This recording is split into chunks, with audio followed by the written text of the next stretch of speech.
What are the risk factors for cervical cancer?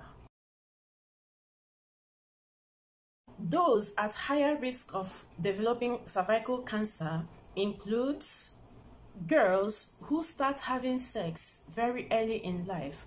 That is, girls who start having sex at age less than 16 years, or those who start having sex within the first year of their first menstrual period. Such girls are at high risk of getting infected by HPV early in life. If you have many sexual partners, women with many sexual partners, that is, a woman who has sex with multiple men, you are at high risk of contacting HPV infection. So if you have multiple sexual partners, that is, you have intercourse with Mr. A, Mr. B, Mr. C, D, E, F, R, you want to kill yourself? This makes your risk very high at contacting human papillomavirus infection. It doesn't even end there. If your sexual partner or partners also have several other people they have intercourse with, all of you are at high risk of contacting HPV infection and other sexually transmitted infections. But guy, these STDs you guys are sharing around, it's not fair. There is God though. If you have weakened or low immunity, for example, patients with HIV and AIDS, or other people with health conditions that predisposes them to low immunity, you are also at high risk of contacting HPV infection if you are not playing safe. So people with other sexually transmitted infections like chlamydia, syphilis, gonorrhea, HIV, they are also at high risk of adding HPV infection on top the ones they are carrying already. Women who have used birth control pills for a prolonged period of time, that is greater than 5 years, are also at high risk of contacting HPV infection. Smokers, that is women who smoke cigarettes, they are at high risk of developing squamous cell cervical cancer. Exposure to diethylstilbestrol, which is a synthetic estrogen.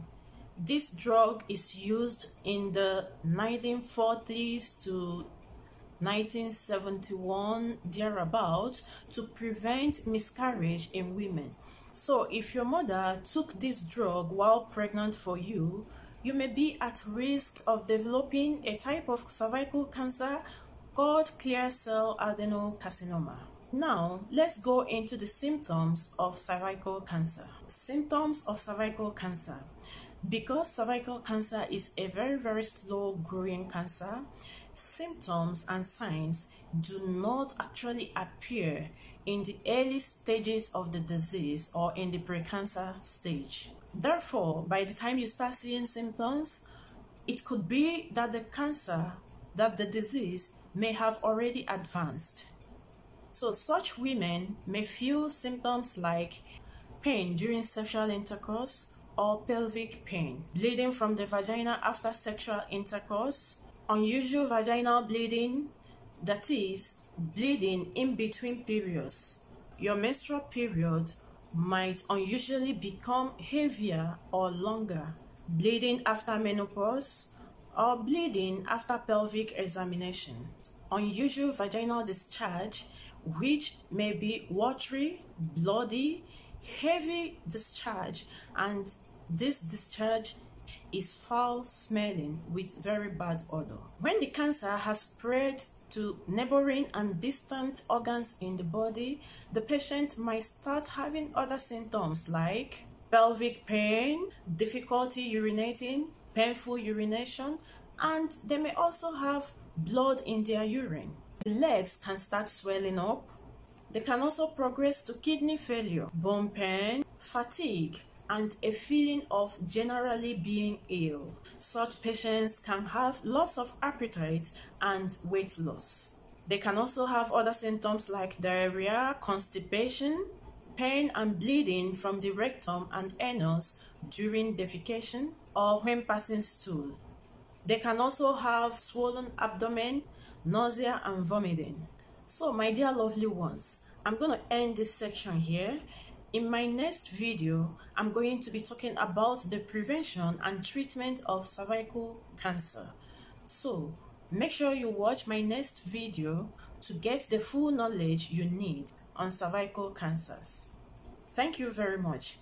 If you have benefited from this video, which of course I believe you did, feel free to like this video, comment, ask your questions. I'm here to answer you. Ask your questions in the comment section. You can send in private messages. There is no problem. I will answer you. And share this video so that this awareness on cervical cancer can go global and benefit a lot of women out there who may not have heard about cervical cancer before, not to talk of measures of preventing it. Thank you very much. Bye for now.